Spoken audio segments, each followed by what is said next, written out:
Good morning. Hey, good to hear dueling good mornings on my right and my left. Well, good morning. Thank you, Todd, as always, for starting us off with your wonderful music as our prelude. And a special welcome back to Catherine as our lay leader today. And Michelina, our church pianist, is back in house and is going to be playing for us today as well. So welcome to all of you. Thank you. Yes.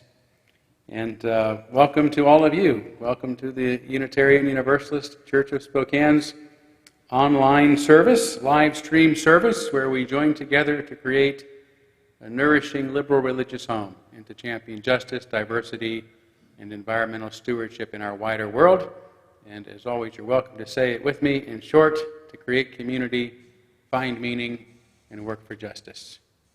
I want to begin, as usual, by welcoming all that you bring with you today, all of your uniqueness, your unique beliefs, your background, your lifestyle, your experiences, everything that helps make you who you are is welcome here this morning. And this is true, of course, of those who hear us say this as a very important part of our ritual each Sunday, as well as those who might be joining us more recently or for the first time this morning. Welcome to one and all. I don't have any special announcements that I at least can recall this morning, so why don't we take just a couple of extra minutes here at the start this morning to virtually greet some of those folks that you've been missing or thinking of, whether they're in our church or not. You can use your cell phones to text or make a brief call, an email, whatever it is, but take some time to greet one another this morning.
Okay, thank you so much, and I hope you'll continue to stay connected with each other today and throughout the week.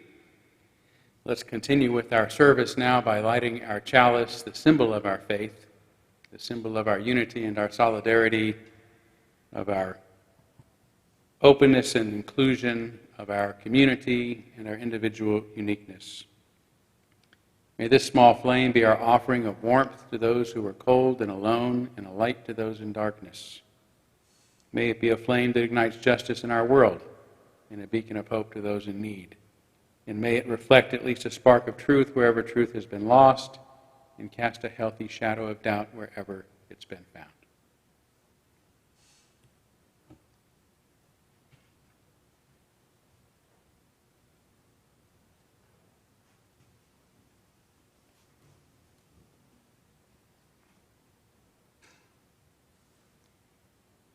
This morning's opening reflection is composed of 4 inspiring statements. Individually, we are one drop.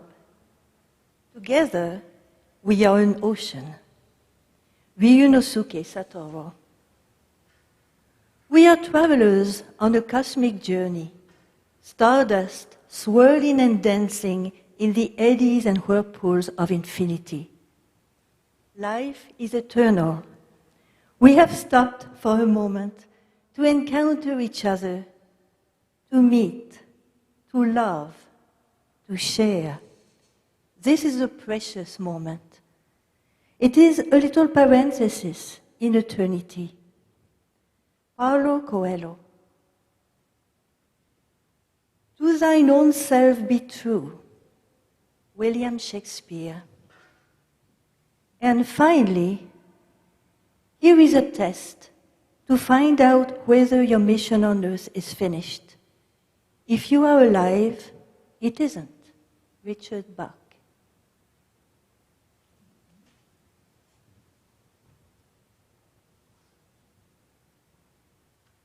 Thank you so much, Catherine. Beautiful opening words. We're going to now kindle our candles of care for those who are most on our hearts and minds this morning, and I have a couple of requests here. One is for church member Herb Bonello. His son Brian let me know that he's in the hospital recovering from hip surgery after a fall that he had earlier this week, so please keep Herb in your thoughts at this time. And also another candle for Graham Taylor, who remains hospitalized in serious condition after complications from a fall that he had a couple of weeks ago. I know there are others on our minds and hearts this morning, so let's take a moment of silence on their behalf, and you're very welcome to light candles at home or focus on the candles that Catherine is lighting for us here in the sanctuary as we name them in silence or aloud.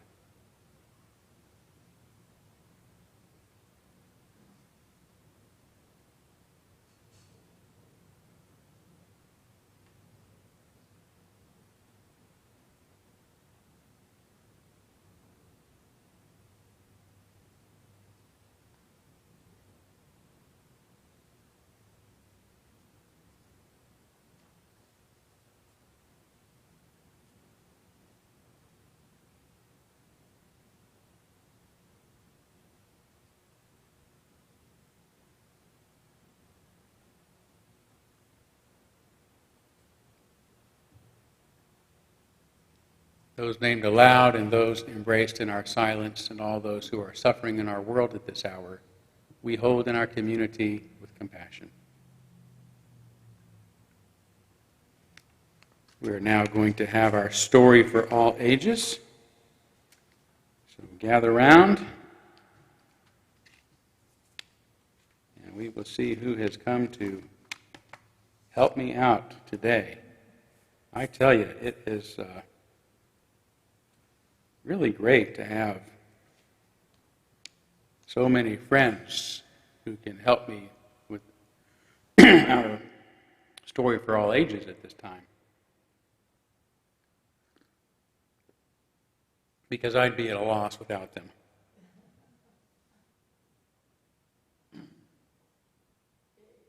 Oh my goodness.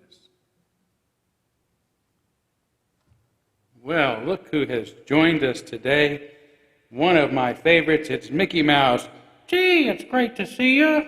Well, it's great to see you too. So what brings you all the way to Spokane this morning? I'm looking for my friend. Your friend? I heard he was here. Oh, you must mean Goofy. Goofy is my best friend. Well, yes, he was here last week, but he left. Do you think he'll come back? Well, I sure hope so. Our doors are open anytime he wants to return, but, that's really up to Goofy. Well, maybe I'll just wait. Well, here at the Unitarian Universalist Church of Spokane, how long you stay is entirely up to you, but it might be a while before Goofy comes back. He doesn't come very often. And I see. I wish you had asked him to stay a little longer. Well, around here, again, people get to come and go as they please, even if we miss having them around. It's what we call the free and responsible search for truth and meaning. Okay. Why? Well, why? Because we think everyone has the right to find the places and the friends that mean most to them. That's a big part of what our church is about. Freedom. Choosing. That sounds great. Maybe I should bring Donald Duck sometime. He's always telling others what to do. Well, Donald Duck would be welcome anytime, just as all of your friends are. Say, what time is everyone else getting here? Oh, well, haven't you heard? The whole world is dealing with the coronavirus. We all have to keep our distance from each other to try to help stop it from spreading. That explains the shorter lines at Disneyland. Yes, I'm sure we'll eventually get through all this and be able to hang out together again, but right now we have to help each other stay well. Have you tried drinking water? Drinking water? Or dancing to take your mind off of things? Dancing? Or watching scary movies? I think you're talking about the time that Minnie Mouse tried to cure you of your hiccups. That's it. Hiccup? Well, unfortunately, the coronavirus is a lot different than the hiccups. It isn't going to go away on its own. We have to help by keeping our distance from each other for a while longer and discovering new ways to stay in touch. I like discovering new things. It sounds like we're all on an adventure. Yeah, well, that's a good way of looking at it, like an adventure. And someday soon, we'll be able to look back and remember how brave we've been through this difficult time. Speaking of time, I think it's time for me to go. I still have to find Goofy. Well, tell him hello when you see him and tell him he's welcome back anytime. N-I-C. Oh, please don't. N-I-C. See you real soon. K-E-Y. Why? Because I like you. N-O-U-S-E.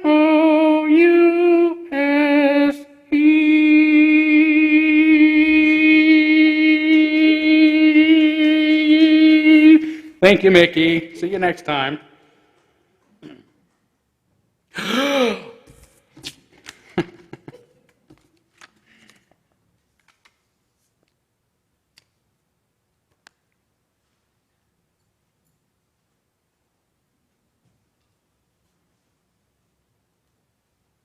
How could drops of water know themselves to be a river? Yet the river flows on. Antoine de Saint-Exupéry. I wrote the following comments from my own little nature chapel. What a comforting image. Indeed, as drops of water flow together towards the ocean, whether or not they are aware of their unity, so do we go through life together as one. Breathe. In, out. Beyond the divisions, we are one. With humanity, the animal kingdom, the various elements of nature, and we are on our way to the light. Namaste.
For everything there is a season,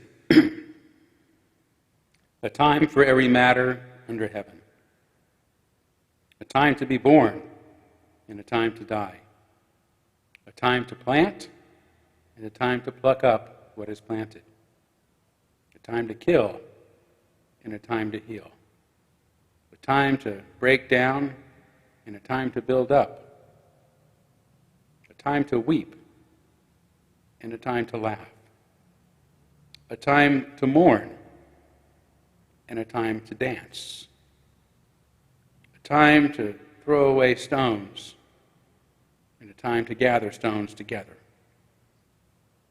a time to embrace and a time to refrain from embracing, a time to seek and a time to lose,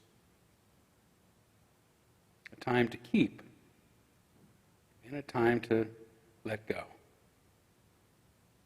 a time to tear and a time to sow,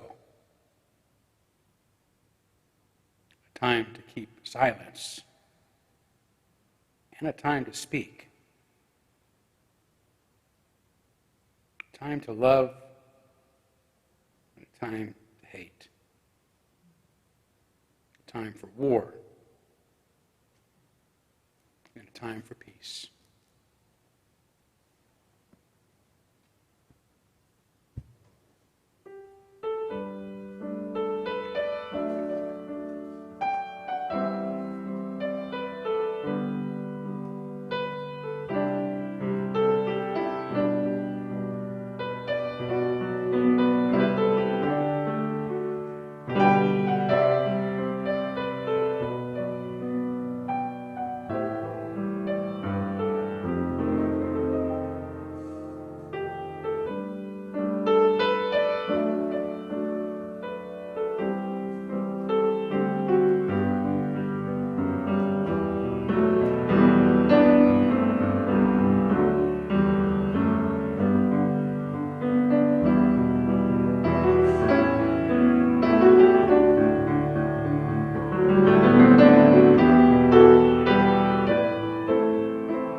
Michelina, thank you so much.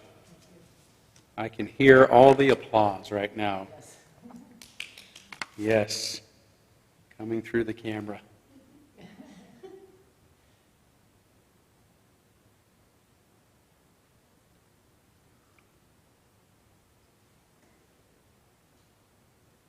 Incidentally, now that we can, are a little more comfortable having a small group of folks in here to help carry out our service, it would be nice to be able to start using our big screen again.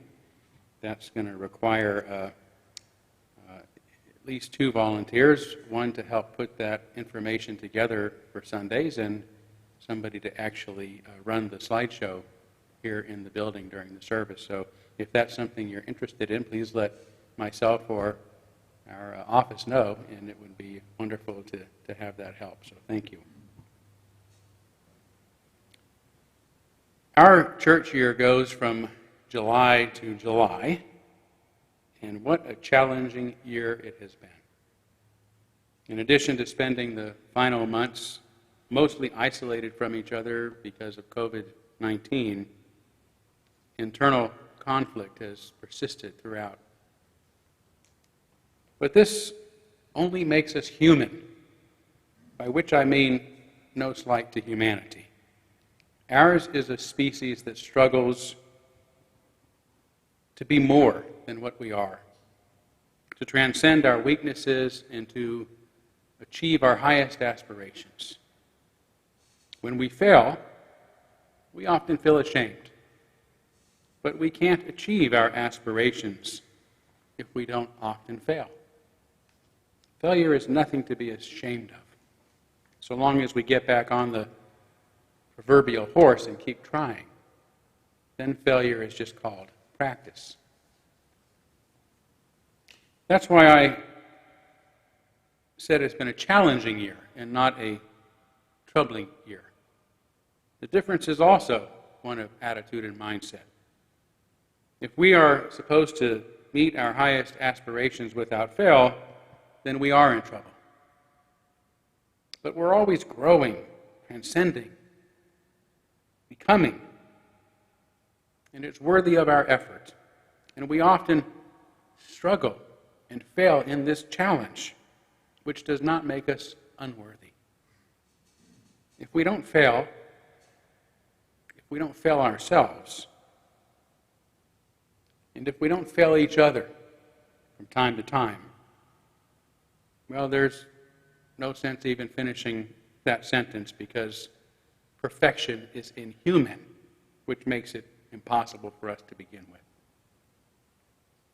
As hard as our challenges may be, they are necessary and normal to help forge us into better people and into better communities. As true as this may be, the conflict in our church has felt shocking and embarrassing. We're supposed to be better than that, some have said. That's one way of looking at it. That the height of human maturity and interaction is to coexist without conflict. But the opposite should also be considered. That we must not keep quiet just to keep the peace. As Unitarian Universalists, we're supposed to be better than that too. Better than just keeping our mouths shut. Better than simply going along to get along. As anyone who has read my book, The Gadfly Papers, or heard me speak much at all these past 12 months, knows I think that we're in the midst of a very dark period globally and nationally that is ushering in an unprecedented age of fascism and groupthink that is the very antithesis of Unitarian Universalism. Yet it has already overcome our liberal religion, just as it has many progressive and liberal organizations. Are we to go gently into that good night, or rage against the dying of our light? Are we to merely offer ourselves comfort care as we watch our religion die? I think and I hope we are better than that.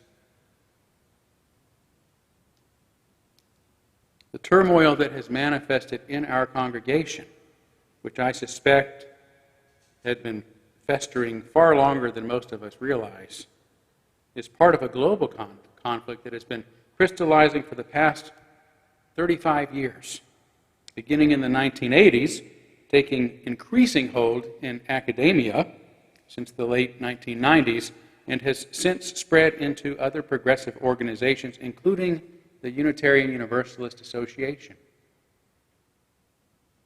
It has a particular stronghold in Australia, the UK, Canada, and the US, and may soon bring ruin to Western culture's greatest aspirations: individual autonomy, freedom of conscience, equality, and democracy. When liberalism is at its best, these are the values it strives for.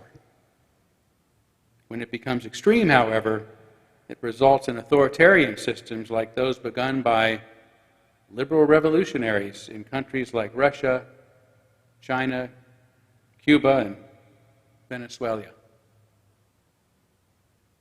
Unless you've been involved in academia, you may have missed it happening in the U.S. most of these past decades. Outside of hearing about political correctness when it first cropped up in the late 1980s to describe a puritanical reaction against language some labeled offensive.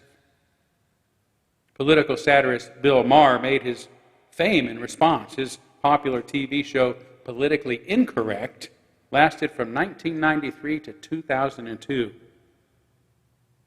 Serendipitously, the 1980s is the same decade that other PC also entered nomenclature, the personal computer, which has greatly empowered the PC culture, especially through social media, which may be responsible for its strong resurgence today. This powerful and unregulated tool enables digital mobs to erupt and instantly destroy linguistic violators with no evidence or due process in what is now called cancel culture or wokeness. While comparing such behavior to the Dark Ages, when barbarians sought to overturn civilization by burning every bit of literature they could find, philosophy professor Lou Marinoff says today's universities have already been besieged and sacked by the new barbarians and are now administered by them. Instead of burning great books, they merely ban them as inegalitarian. He also says that now the Constitution holds no more sway at Harvard or Berkeley than in Havana or Beijing. Quite a statement. Surprisingly, Marinoff didn't make it in 2020, but almost 20 years ago, in 2002, after the postmodern endarkenment had already overtaken our universities. Closer to home, only 2 weeks ago, we learned the Spokane County Democrats have completely imploded because of the more overarching problem of identity politics. On June 5th, all of its executive officers resigned after being besieged by internal strife that included accusations against its chairman. According to a recent Inlander article, last March, the Spokane County Young Democrats issued a statement on Facebook calling for their resignations. Over the course of the last year, it said, the leadership of the Spokane County Democrats have, on multiple occasions, belittled young people, engaged in bigotry, refused to use preferred pronouns, and exhibited racism towards our members. Whether these accusations are true or not, I cannot say. The article didn't offer any proof of those charges.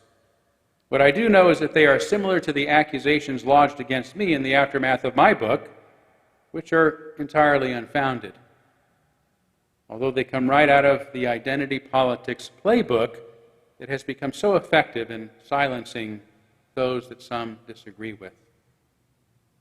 More importantly, we are 4 months away from a national election and have no organized democratic leadership in our community because of the constant infighting resulting from disagreements about how we think and speak. According to another newspaper article this week, recent remarks by the chief executive of Catholic Charities of Eastern Washington have led to a similar controversy among local Catholics. Spokane's Catholic bishop, Father Thomas Daly, says, when the executive spoke of the church as racist, himself as racist, and essentially all white people as racist, I thought it was a very simplistic way to look at the tragedy of racism. This, of course, is part of the debate going on in Unitarian Universalism, after some declared it a white supremacist organization 4 years ago. The bigger news this week was an open letter in Harper's Magazine on justice and debate that's been signed by more than 150 of today's leading figures, including names like Margaret Atwood, Noam Chomsky, Gloria Steinem, and Salman Rushdie. The letter warns in part the free exchange of information and ideas, the lifeblood of a liberal society, is daily becoming more constricted. While we have come to expect this on the radical right, censoriousness is also spreading more widely in our culture. An intolerance of opposing ideas, a vogue for public shaming and ostracism, and the tendency to dissolve complex policy issues into a blind moral certainty. It is now all too common to hear calls for swift and severe retribution in response to perceived transgressions of speech and thought. I'm grateful for the moral courage of the letter's 153 signatories for confronting this Orwellian wrongheadedness head on. Are we to remain quiet while the lifeblood of liberal society, the lifeblood of our liberal religion, bleeds out just because the bloodletting is being administered by some of our friends? I think we must be better than that. When a certain theologian was in town a few months ago, and he learned what was transpiring in our church and of the repercussions to my career after in the aftermath of my book, he said, "Todd, it's happening to progressive organizations everywhere I go. Nobody can get anything done because they're being torn apart from within."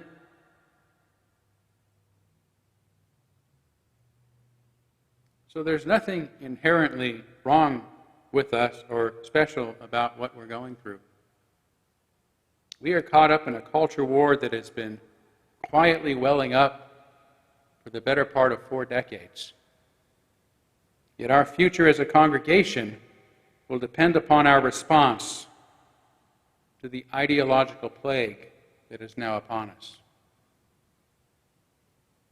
The future of Unitarian Universalism will depend on which side of history its congregations choose to stand on, including ours. Some have already decided to remain Unitarian Universalist in name only, while disregarding our defining values, reason, freedom of conscience, and the belief in our common humanity. They have instead redefined these values as white supremacy and oppression, further calling individualism, exceptionalism, and our resistance to authority our religion's trinity of errors, to be replaced with religious authoritarianism under the guise of covenant, that comes complete with new forms of dogma, heresy, original sin, and the silencing of nonconformists. Some UU congregations have utterly rejected the illiberalism sweeping through our association, while some remain tragically unaware that it's even going on. Most, like ours, remain divided on the matter and are experiencing various degrees of conflict. So we are not alone. We are not weird. We are not a problematic church. We are dealing with a 40-year-old cultural phenomenon that has become widespread.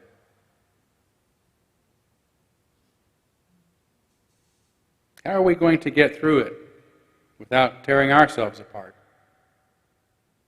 Some say just keep quiet and see if it passes on its own. Pendulum will swing. Better not to make waves. I guess you know how I feel about that approach. Others say we should concentrate on healing our own church. But what does healing mean? Does it mean we're all supposed to agree with each other, or else keep our differences to ourselves so we don't hurt anyone's feelings? Since the concept of harm now seems to include saying things that others disagree with, the only way to keep from injuring one another is to keep our mouths shut.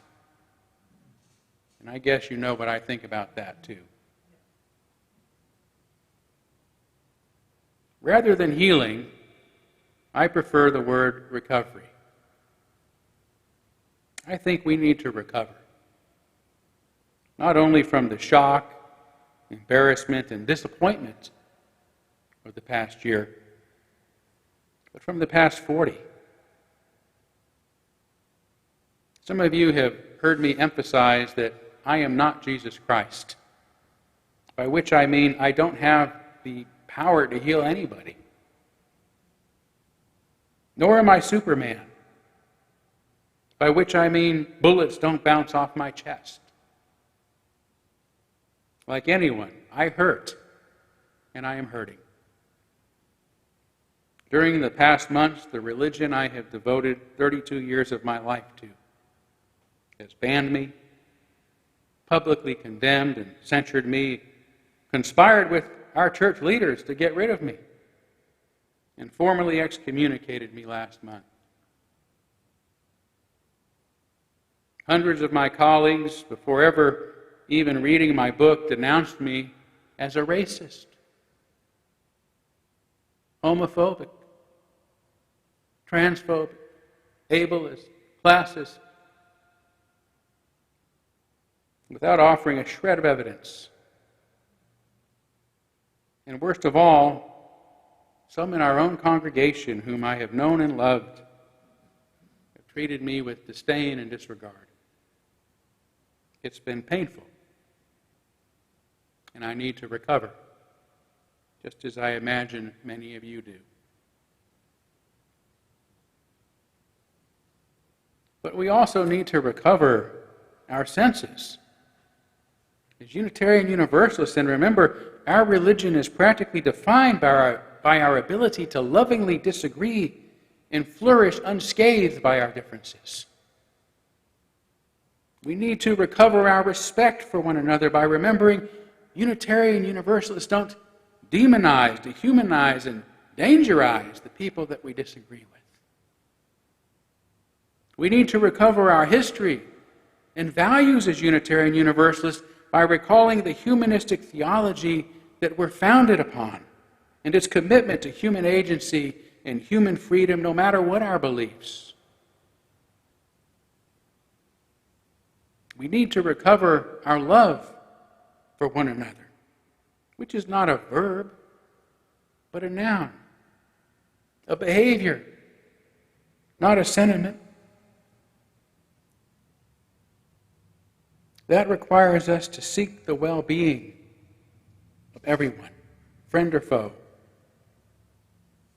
And we need to recover some joy in our lives together, which is what I hope and pray for us this year, that we will feel the pleasure of our good company, and those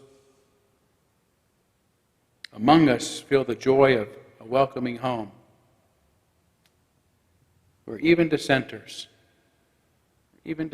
wanderers, worshipers, lovers of leaving are embraced. The good news is that to recover all of this, we don't have to do anything special. We just need to be true to ourselves in the midst of these circumstances, as in any circumstances. I doubt that you will recall what I said in my first sermon after Donald Trump's election 4 years ago. The answer to the question, what are we going to do now? Is to keep doing what we always do, to be ourselves, to uphold and promote our values and principles. You've heard me say similar things more recently in response to COVID-19, like, if our lives have meaning, COVID-19 is only the current context through which we must pursue the meaning and achieve its purposes. The same is true now. In light of the conflict we have just traversed in our church, and that we shall continue to traverse at this time in world history. To get through it, we must first go through it. And we must go through it as ourselves, pursuing our highest aspirations, adhering to our greatest values, even if we sometimes falter and fail. During the past 133 years of its history in Spokane, our church has gone through many ups and downs, yet accomplished great things throughout because our members have stayed true to our purposes and values. In fewer than 25 years, we went from 20 founding members in 1887, meeting in a shabby auditorium with mostly empty pews, to more than 800 attendees gathering in the largest theater downtown. During the early years, dues were a nickel a week. Our Women's Alliance additionally sold baked bean lunches to downtown businessmen for 25 cents. And the entire church planned another $25 fundraising project per month. Tight as things were, our congregation used what they could to sponsor a promising young child so that she could attend a school for the deaf in Vancouver, Washington. Then the Great Depression struck, and by 1935, we were nearly inactive with no place to meet. Even still, our members spent those years collecting and sending clothes and shoes and bedding and whatever else they could rummage to the needy residents in Lewiston, Montana. We held benefits to support the Social Services Bureau's Baby Milk Fund, to purchase books for the public library and furnishings for the YMCA. It was by such actions our larger community has always recognized us, who we are, what we're about, which is why in 1938, our golden anniversary, the local paper said, recognizing the right of private judgment, the sacredness of individual convictions, the moral obligation to be faithful to one's best thoughts, but requiring no assent to any theological creed as a basis of fellowship. The Unitarian Society welcomes all who desire to promote the religion of truth, righteousness, and freedom. During all our years, we brought controversial speakers to the inland Northwest, not shied away from them. Howard Taft, Booker T. Washington, Margaret Sanger, the founder of Planned Parenthood, and more recently, Rick Steves to promote legalizing marijuana, were among them. We've called controversial ministers like Edwin Willock, an abolitionist with a bounty on his head, the heretic John Dietrich, and M.M. Mangasarian, who wrote a book claiming that Jesus is a complete work of fiction.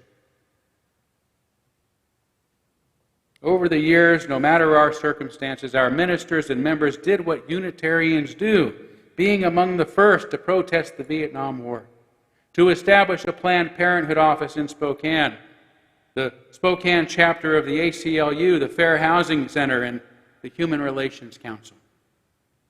In the late 70s and early 80s, members like Karen Dorn Steele and Bob Cook, along with our minister Bill Houff, exposed and stopped the radiation leaks coming from the Hanford nuclear facility.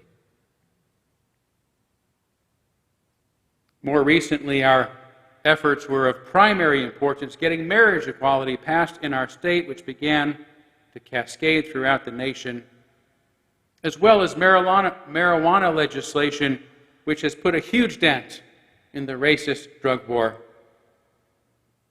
We advocated ending the death penalty and got a moratorium on executions in our state. We tried to turn off the spigot, allowing the flow of coal and oil through our community, which helped to prevent the construction of a new fossil fuel export terminal on the western shores of our state in the process.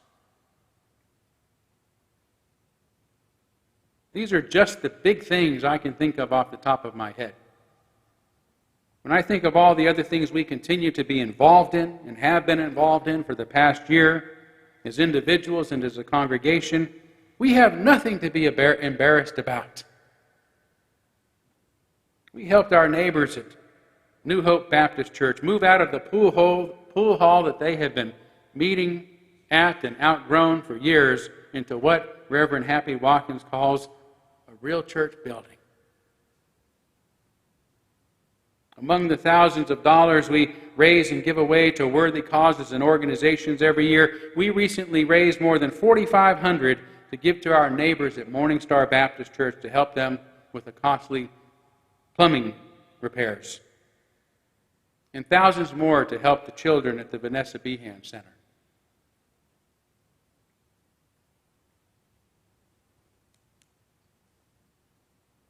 We've been through a storm this past year, and it has ended with about 10% of our members storming out. We wish them well in their continued search for truth and meaning, and remain standing with open arms and a friendly hand anytime they need us. Despite the harsh weather, our services have not shrunk in attendance, and our finances have remained healthy, indicators of the resilience our purposes and values strengthen us with.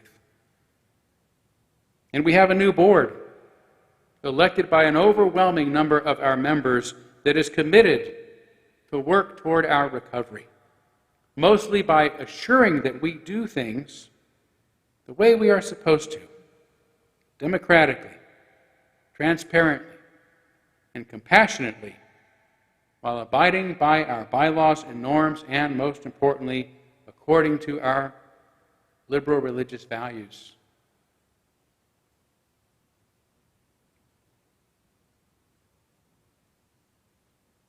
It is said the buffalo is the only animal that, while facing a storm, walks through it instead of away from it. I don't think this is true. Unitarians are another animal that do not turn away when facing a storm. Girded with our great values, we turn towards and walk into whatever we must endure, difficult or not, to remain true to our values, to ourselves, and to each other. That's what we'll do this year. And that's how we'll transcend whatever lies ahead. Thank you.